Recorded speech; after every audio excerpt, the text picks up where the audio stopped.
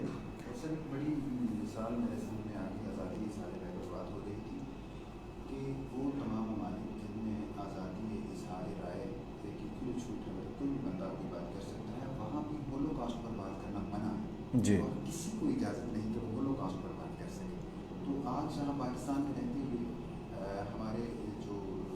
طبقات ایسے ہیں جو سمجھتے ہیں کہ ہر چیز آزادی اظہار رائے کے دائرہ کار میں آ جاتی ہے اور ہم کسی پر بھی بات کر سکتے ہیں. ہاں جی، یہ دیکھیں یہ بڑی اہم بات ہے کہ ہولوکاسٹ پر بات کریں تو وہ آپ کو قابل گردن زدنی قرار دیتے ہیں اور کہتے ہیں جی کہ یہ دہشت گرد ہے. اور یہاں آپ اللہ کی توہین کریں، جناب کوئی قرآن کی توہین کرے، قرآن کو جلائے،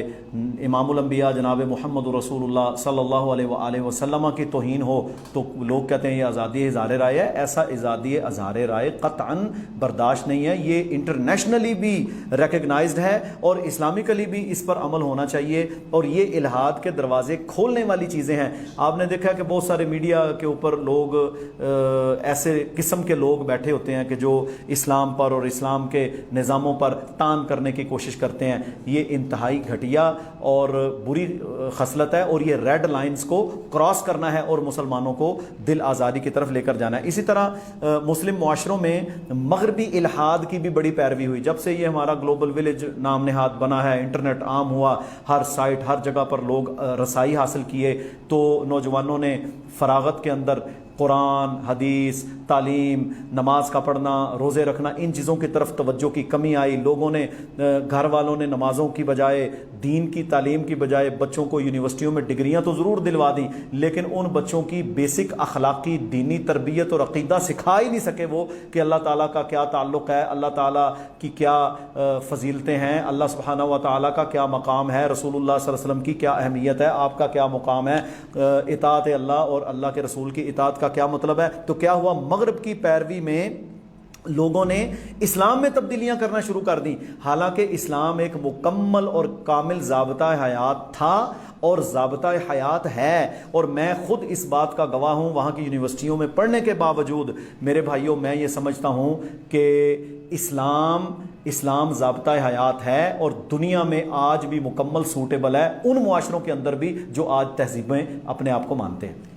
کہ مغرب کی پیروی میں ہم نے اسلام میں تبدیلیاں کرنا شروع کی اور اس کی کوشش کی، اور مغرب کے مثبت پہلوؤں کو لے کر لوگوں نے کہا جی اپنے کم علمی کی بنیاد پر کہ نعوذ باللہ اسلام میں تو ہے ہی کچھ نہیں، پھر اس میں ہماری اشرافیہ کا، متجددین کا اور جدید مصلحین جو ہیں، جو سیاست میں الحاد کرنے والے ہیں اور سائنسی بنیادوں پر، کوئی ڈارون کی تھیوری کے پیچھے پڑا ہوا، کوئی کسی کی تھیوری کے پیچھے، حالانکہ ان سب تھیوریوں کو ان کے اپنے سائنسدان رد کر چکے تھے.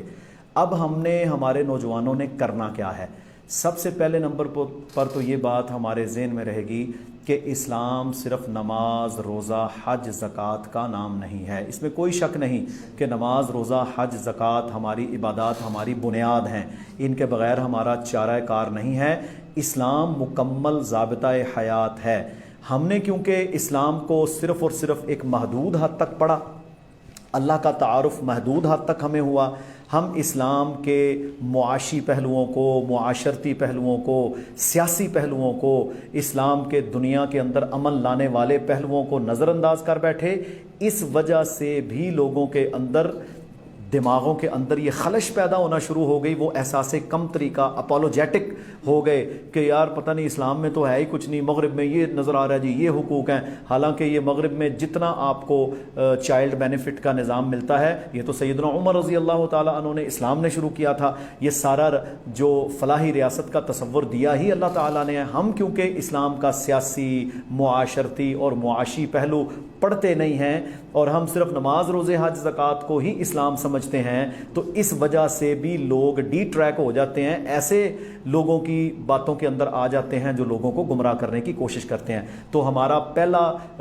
مطمع نظر یہ ہونا چاہیے ہمارے بالخصوص نوجوانوں کو اور عامت الناس کو کہ وہ اسلام کو ایز اے مکمل لائف سٹائل، ایز اے مکمل ضابطہ حیات پڑھیں، اسلام کے سارے پہلوؤں کا جائزہ لیں، تو آپ کو پتہ چلے گا کہ یہ وہ سچا اور سچا